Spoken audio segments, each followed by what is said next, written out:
የጀመርናቸውን ስራዎች ያሳካልን ፈጣሪ አምላክ የተመሰገነ ይሁን እላለሁ። የጀመርናቸው አገርን የማልማት ከተማን የማደስ ከተማን ትራንስፎርም የማድረግ ለነዋሪዎቿ ምቹ ለጎብኚዎች ሳቢ ለተለያዩ የማህበረሰብ ክፍሎች ደግሞ አካታች የሆነ ልማት የመስራት ስራችን ቀጣይነት ያለው የማያቋርጥ ሁልጊዜ አዳዲስ ነገሮችን ይዘን የመምጣት ትልቅ ሂደትን የተከተለ ነው። ይሄ የስፖርት ፓርክ ለአዲስ አበባ ብቻ ሳይሆን ለሀገራችንም የመጀመሪያ ነው።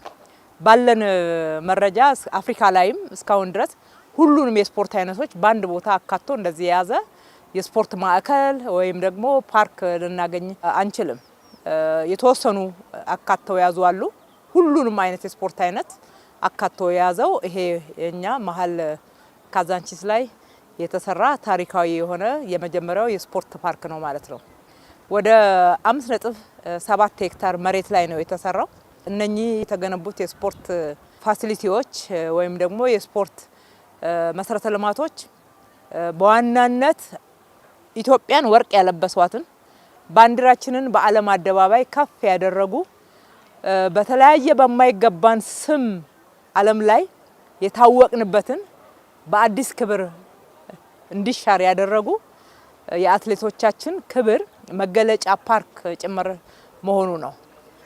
እንግዲህ ከአትሌት አበበ ቢቂላ ጀምረን እስካሁኖቹ አትሌቶቻችን በኦሎምፒክ ውድድር ለኢትዮጵያ ወርቅ ያመጡ አትሌቶቻችን ክብር ይገባቸዋል ብለን እዚህ በስማቸው በምስላቸው ሐውልት ሰርተንላቸዋል። የስፖርት ፓርኩን አንዱ በጣም ልዩ የሚያደርገው ይሄ ነው።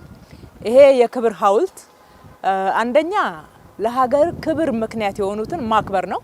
ሁለተኛ ነገር ደግሞ ለሀገራቸው በፍቅር በመሰጠት በብዙ ጥረትና ግረት የሚሰሩ ትውልዶችን ለማፍራት ትልቅ የማይነቃነቅ ሐውልት ነው።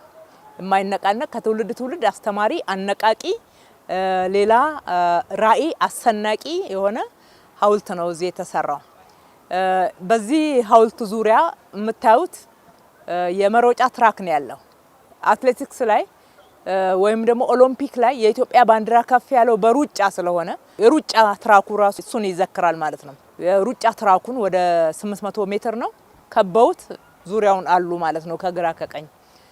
ይሄ በጣም ልዩ ያደርገዋል። የተሰራው ስራ ወርቅ ነው የሚያሰኘው አንዱ ከዓላማው አንፃር ነው። ሁለተኛው የኦሎምፒክ ስታንዳርድ የሆነ የዓለም አቀፍ ውድድርን ለማካሄድ የሚያስችል የዋና ገንዳ እዚህ ተሰርቷል። ገና ካሁኑ ሳንከፍተው አንድ ዓለም አቀፍ ውድድር ቡክ ተደርጓል። እንግዲህ ለኛዎቹ ወጣቶች በዘርፉ ላሉ ትልቅ መነቃቃት ትልቅ ራዕይ በዓለም አቀፍ ተወዳድረው ማሸነፍን ተስፋ እንዲያደርጉ እንዲያምኑ እንዲዘጋጁ እልህ እንዲገቡ ያደርጋቸዋል። እዚህ ውድድርም ጭምር ስለሚካሄድ ማለት ነው። የተለያዩ ውድድሮች ወደ ሀገራችን ሲመጣ ደግሞ ገንዘብ ነው፣ መነቃቃት ነው፣ ቱሪዝም ነው። በአጠቃላይ ሌሎችንም ለማፍራት ጉልበት ነው የሚሆነው ማለት ነው። ከዛ ጋራ ትንንሹ ላይ ካልሰራን ትልቁ አይመጣም። ከ7 ዓመት ጀምረን እንደየእድሜያቸው ደግሞ 2 ተጨማሪ ገንዳዎች እዚህ ያደረግነው ለነኚህ ህፃናት እያዩ ትላልቆቹ ሲወዳደሩ ሲሸለሙ ከፍ ሲሉ እነሱን እያዩ ራዕይ እንዲሰንቁ ታሳቢ አድርገን እዚሁ አድርገንላቸዋል። ይሄ ብቻ አይደለም። ይሄ ስፖርት ፓርክ የያዘው ስታንዳርዱን የጠበቀ እግር ኳስ ሜዳ አለው። በጠቅላይ ሚኒስትራችን ትልቅ ኢኒሼቲቭ በሚቀጥሉት 10 ዓመታት ውስጥ ልጆችን እንደዚህ ብዙ የስፖርት ፋሲሊቲ ሰርተንላቸው አሰልጥነን ኢትዮጵያን በዓለም በአፍሪካ ውድድር ማሰለፍ መቻል ማወዳደር መቻል ማሸነፍ መቻልን ለማስታጠቅ እያሰለጠናቸው ያሉ ወጣቶች አሉ። እዚህ ይወዳደሩበታል። አሁን በቅርብ ጊዜ ሌላ የአፍሪካ ክለቦች ለልምምድ ጭምር የመረጡት ሜዳ ሆኗል ማለት ነው። የቅርጫት ኳስ ሜዳ አለ፣ የቴኒስ አለ፣ የእጅ ኳስ ወይም ደግሞ መረብ ኳስ ሜዳም አለ ማለት ነው። እሱም ብቻ አይደለም። ለአካል ብቃት ደግሞ ለዌልነስ ለምንለው አውትዶር ጂም አለ፣ ኢንዶር ጂም አለ። ዌልነስ የተለያዩ ኤሮቢክስ እና እነኚህ ዮጋ የሚሰራባቸው ፋሲሊቲዎችን አሟልተዋል። እዛው ጸጉር ቤት ስፓ የመሳሰሉትን አንድ ላይ የያዘ ነው። በተሟላ ሁኔታ የተገነባ ነው። እነኚህን ለአዋቂዎች ስንገነባ አሁንም ህፃናት አሉ። በእነኚህ ዘርፎችም በእግር ኳስ፣ በመረብ ኳስ፣ በቴኒስ በመሳሰሉት ማደግ ያለባቸው ለናሳድጋቸው የሚገባ ህፃናት ደግሞ ስታንዳርድ ዓለም አቀፍ ደረጃውን የጠበቀ አሸዋ ላይ ለልጆች እነኚህን ጨዋታዎች እንዲጫወቱ ከትንንሾቹ ህፃናት ጀምሮ እስከ ቲንኤጀር ድረስ የሚጫወቱበትን ሜዳ ደግሞ እዚሁ አካተናል ማለት ነው። እንግዲህ እነኚህን የመሳሰሉ ፋሲሊቲዎች አሉ። ሬስቶራንት አለ፣ ሆቴል አለ፣ የተለያዩ የተሽከርካሪ ማቆሚያዎች ወደ 300 ተሽከርካሪን የሚይዝ ከመሬት በታች ጂ-2 ፋሲሊቲ ያለን አናቱ ላይ ወደ 3000 ሰው በአንድ ጊዜ ኮክቴል የመሳሰሉትን ፕሮግራሞች ለማካሄድ የሚችል ፕላዛ አለው። ከታች ደግሞ እንግዲህ ካዛንቺስ ይሄንን አካባቢ ኡራኤል ፊት ለፊትን የምናውቀው በግንባታ ፊኒሺንግ እቃዎች ነው። መልሰን ስንገነባ ይሄንን አካባቢ ከዚህ የተነሱ የከተማችን ነዋሪዎች አሉ። ለነሱ ደግሞ እጣ አውጥተን እዚህ የሰራናቸውን ሱቆች እጣ ለወጣላቸው ለነሱ ሰጥተናል ማለት ነው። እነዚህ አይነት የሴራሚክ ሱቆች፣ የመብራት የመሳሰሉትንም ጭምር እዚሁ ተገንብቶላቸዋል። ኡራኤል አካባቢ ከፍተኛ የትራፊክ ኮንጀክሽን አለ፣ መጣበብ አለ። ስለዚህ ለማህበረሰቡ ለፓብሊክ ጭምር የአውቶቡስ ተርሚናል ተያይዞ ተሰርቷል። ካጠገቡ እንዳያችሁት ወንዝ እያለማን ነው።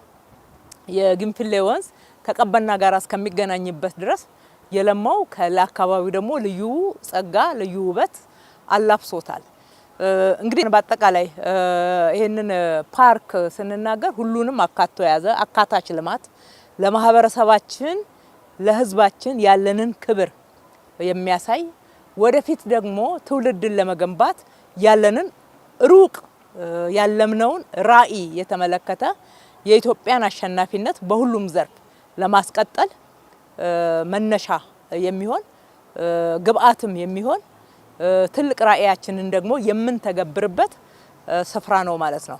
በመጨረሻም የሰሩትን በዚህ ውስጥ የተሳተፉትን ሌት ተቀን በእንችላለን መንፈስ ታጥቀው ከኛ ጋር የሰሩት የመንግስት መስሪያ ቤት ኃላፊዎች፣ ሰራተኞች እንዲሁም የኮንትራክተር ኮንሰልታንት ሁሉም ተሳትፈውበት በጥሩ ሁኔታ አብረውን ሰርተዋል። ለስራቸው፣ ለሙያቸው፣ ለዲዲኬሽናቸው፣ ለትጋታቸው ከልቤ ማመስገን እወዳለሁኝ።